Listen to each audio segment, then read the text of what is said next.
using it as medicine and even in religious rituals.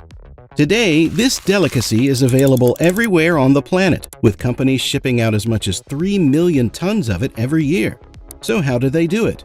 Our journey starts all the way in Africa, previously home to the Mayans, who were the first people to discover the secrets of the cacao tree. But it had less to do with their detective abilities than their geographical location. You see, the cacao tree needs incredibly specific conditions to grow, like a temperature of 25 degrees and a humidity of 80% or above, conditions only met by certain locations along the equator of the Earth, one of which the Mayans occupied. To this day, a majority of the world's cacao supply comes from this region.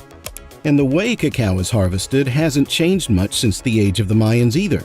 This is mainly because cacao trees are incredibly delicate and the cacao pods don't just simply fall to the ground. For this reason, they're cut off manually, one by one. This can be grueling work, and it doesn't get much easier later on, because the beans need to be taken out manually as well. This means each worker has to sit down and channel their inner fruit ninja to secure the beans, which at this point are covered by a sticky white pulp. If you think that doesn't look anything like chocolate, you'd be right. The cacao beans have yet to go through a crucial process to their look and smell. The beans and the pulp are placed in special fermentation boxes covered by banana leaves, where they're kept for 3 to 9 days. This process is important because not only does it kill bacteria and get rid of the white pulp, but also gives the beans their signature brown color and taste. The fermented beans are ready to be placed in the sun for drying. This is mainly done to remove moisture and to inhibit the growth of fungi, bacteria, or mold, but it has the added benefit of developing the flavor of the beans. Once this is done, the beans are ready for their journey to factories across the world. After they arrive at the factory, the beans are inspected by a team of quality assurance officers. This process consists of cutting the beans to ensure they're the right color and have the required consistency. Once they're approved by the QA team, the beans are off to a specialized processing plant where they're roasted, first on screens and then in revolving cylinders through which heated air is blown. Over a period of 30 minutes to 2 hours, the moisture in the beans is reduced from about 7% to about 1%. The roasting process also triggers a browning reaction, in which more than 300 different chemicals present in the cacao beans interact.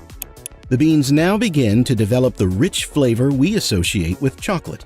Now that the roasting is done, the cacao meat or nib should separate easily from the shell, which is called the husk. Industries do this in a machine called the winnower. Inside the machine, vibrating shelves separate the nibs from the husks, which are then blown away by a fan, leaving the precious nibs ready for the next stage. The nibs are then ground into a deep, dark brown paste. And this is where things begin to really kick into gear.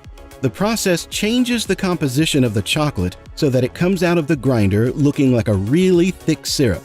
This syrup actually smells a lot like alcohol, and so is called chocolate liquor. If the purpose is to make cocoa powder, the liquor may be treated with an alkaline solution. What this does is darkens the color of the cocoa, rendering its flavor milder while also reducing the tendency of the nibs to form clumps. The alkaline chocolate liquor is now defatted as large amounts of fat or chocolate butter are removed from it. The resulting solid material, commonly called press cake, is then broken, chopped, or crushed before being sifted to produce cocoa powder. You remember the removed cocoa butter from before? Well, it's not a throwaway item, but a crucial component in creating chocolate candy. It's mixed with chocolate liquor in a process called conching, which gives the chocolate its smooth texture and consistency. Other items, like powdered milk, sugar, or vanilla, may be added depending on the type of chocolate that's being made. The practice was actually coined by the Swiss chocolatier Daniel Peter in 1875, when he invented milk chocolate by mixing a powdered milk developed by Henry Nestle with the liquor. Now that the texture is there, it's time to give the chocolate its patented snap. This is done through a process called tempering, in which the chocolate is slowly heated and cooled. What this does is alter the crystals within, giving the chocolate a uniform composition throughout.